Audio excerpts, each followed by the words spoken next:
Newunya omukwano gwa Yesu wange era ntenda njulira omukwano gwe gumala. Oli w'amaanyi, oli wantiisa Katonda wange. Oli w'amaanyi, oli wantiisa Katonda wange. Abali basirana nga tetwasoma tuwadde amagenda, twajja n'ebibuuzo gyali Yesu n'ayanukula. Tatukowangako bulijja tuyitaba, yatwambula ebikolimo by'ensi eno n'atwambaza omukisa.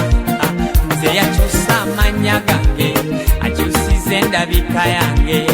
Kigambo kye kituukirire, kyabamwesiga tetuswazibwenga. Yatujja ku lubungo kati tulya n'abalangira, gye twakwatibwa ensonyi lule tuzeeyo mu kitiibwa.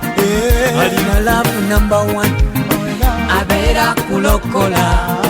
Alina love number 2 munange ajjawo endwadde zo zonna. Alina love number 3 akola ebyamagero, ebyamagero muganda wange mmere y'abaana.